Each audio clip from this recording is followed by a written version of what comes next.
Thank you for joining us on this Thursday afternoon. I'm Jurnee Taylor. Here are the top stories we're following for you now at noon. Breaking news today as Sarah Huckabee names the state's newest treasurer. We'll introduce you to Larry Walther in less than 2 minutes. And dozens of children rescued in a human trafficking sting involving Little Rock law enforcement. A closer look at how they contributed to the nationwide effort, plus. Former President Donald Trump is expected in federal court today where he will be formally charged. I'm Nicole D'Antonio with what else we can expect and arguments from his defense team. But first, meteorologist Corrales Ortiz joins us. It's time to start talking what we can expect on this weekend coming in. And Corrales, if I'm right, relief is the word to possibly use. You gotta wait a few more days. Okay. Yes. Matter of fact, today likely will be one of the hottest days so far of the year, even though we technically saw that for the first time this past weekend. But yeah, it's gonna be another scorcher. Let's take a look at these temperatures already, because we are already in the upper 90s for many locations. And we just hit noon and we saw plenty of afternoon to go. Look at Hot Springs, they're already at 99 degrees. Would not be surprised as we continue to heat up at least another 5 degrees through the afternoon. Heat index values well into the triple digits, nearing 110. Highs today expected to approach 103, 104 degrees for many locations. So yeah, definitely one of the hottest days so far this year. Our high so far has been around 102. Widespread excessive heat warnings as heat index values could approach 115. These will stay in effect until 9 o'clock this evening. This is what we're tracking in the forecast though. So yeah, still at least expecting temperatures near 100 degrees for at least another day or two. But we have some relief in the forecast along with some rain as well. I'll have more on that forecast coming up. All right, well, new at noon, Arkansas Governor Sarah Huckabee Sanders named Larry Walther state treasurer at the Capitol just hours ago. The appointment comes after the passing of former state treasurer Mark Lowry, who died at 66 just over a week ago. Walther has worked in government finance since 2003 when Mike Huckabee appointed him to the Arkansas Economic Development Commission. He served in both the Bush and Obama administrations before returning to Arkansas as director of the Department of Finance and Administration in 2015. Now, voters will select a new treasurer in the 2024 election. More than 100 human trafficking suspects are in jail this afternoon, partially thanks to FBI teams in Little Rock. They were part of a nationwide operation which resulted in those arrests and the rescue of 59 children. Ashley Godwin reports. Enticing children or luring children or somehow convincing children to engage in sex trafficking truly is a problem. Across the country, the FBI conducted a 2-week operation in July to locate sex traffickers. Officers were able to arrest more than 100 suspects. They also identified 59 children who were victims, 3 of those right here in Arkansas.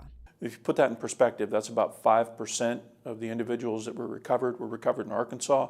We have less than 1% of the nation's population. But what makes Arkansas susceptible to these crimes? Special Agent Dawson says part of it has to do with the highways. The I-40 and I-30 interchanges, both of those interstates commonly have individuals who travel interstate commerce to engage in sexual activity. These interstates span across the state and connect to major cities around the nation, making them highly used by criminals. We have agents that work against this threat in the state of Arkansas each and every day. Out of this operation, 1 has already been arrested in Arkansas, and the special agent tells me 8 more are expected. He highly recommends parents and guardians know who their kids are talking to, whether it's in person or online. They have a full understanding of how their children are communicating with other people so that this can be prevented. And several local police departments also contributed, including the Little Rock PD. Right now, the FBI is not releasing the names of those arrested. A man is in jail in White County following a major fentanyl bust. Tuesday, Searcy police officers stopped Paris Scott. During the stop, they say they found a small amount of meth. After searching his home, they say they found 2 loaded handguns, 149 grams of meth, and nearly 1,000 fentanyl pills, among other pills. Scott is at the White County Detention Center and is facing a number of charges.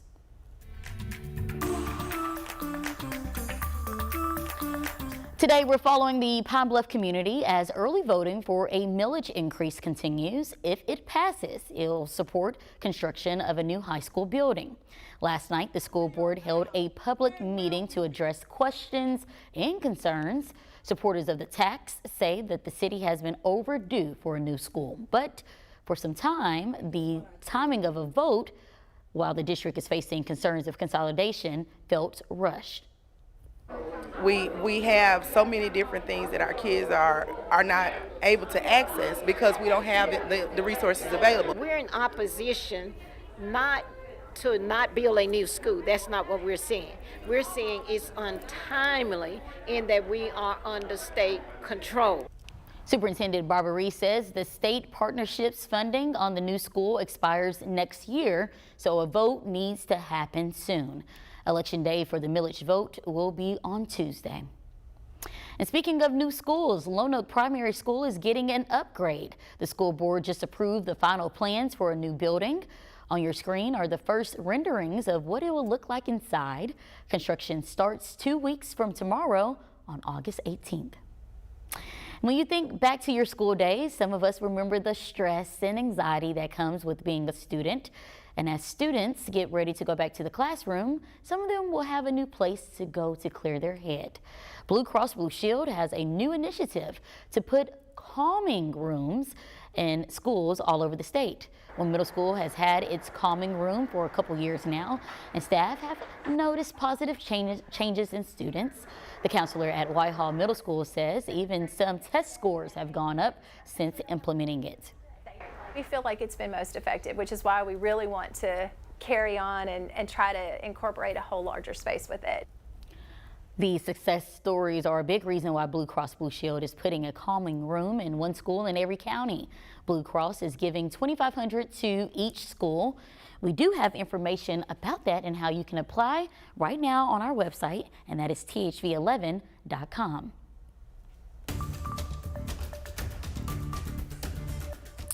Former President Donald Trump is expected to travel to D.C. today to make his first court appearance in a case surrounding his actions to overturn the 2020 presidential election. Nicole D'Antonio is at the federal courthouse in the nation's capital with more details. Security is high outside the federal courthouse in Washington, D.C., where former President Donald Trump is expected to be arraigned this afternoon. Charging Donald J. Trump with conspiring to defraud the United States, conspiring to disenfranchise voters, and conspiring and attempting to obstruct an official proceeding. Trump is expected to plead not guilty to the charges, and the judge may impose travel restrictions. And we may get some indication from the judge, some admonitions to Trump not to pollute the jury pool, not to have incendiary statements. Trump posted on social media that he believes he can't receive a fair trial in Washington, D.C. He says he'll push to move the case to a more Trump-friendly state, such as West Virginia. Can you find 12 jurors who swear to tell the truth and will uphold their duty? They clearly can do that in D.C. That's where this case is totally venued. It is not moving. When the case goes to trial, Trump's lawyers plan to argue that his false claims about the election were not criminal. This is the first time that political speech has been criminalized in the history of the United States. It's the first time where a current president is using the criminal process to attack a former president on policy issues. They also plan to argue that Trump was just listening to his attorneys like Sidney Powell, Rudy Giuliani, and John Eastman. CBS News has learned they are likely some of the 6 co-conspirators cited in the indictment, but they have not been charged. Nicole D'Antonio, CBS News, Washington. Now, Trump has sent out fundraising materials to supporters asking for their help in fighting the charges. In Pennsylvania, the gunman who murdered 11 worshipers at the Tree of Life Synagogue in Pittsburgh in 2018 will be sentenced to death.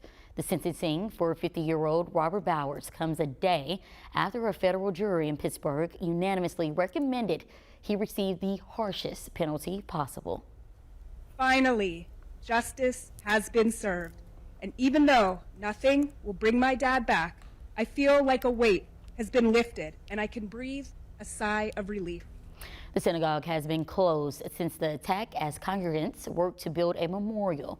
It was the deadliest anti-Semitic attack in U.S. history. The FDA is recalling thousands of boxes of Tademi birth control pills, warning that some batches don't work and could result in unexpected pregnancy.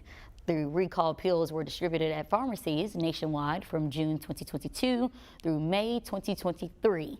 Lot numbers of affected boxes are on the FDA's website. The agency urges affected patients to still continue taking the medication, but to immediately seek an alternative from their doctor. Well, a farm in Ohio is giving everybody the chance to ride horses.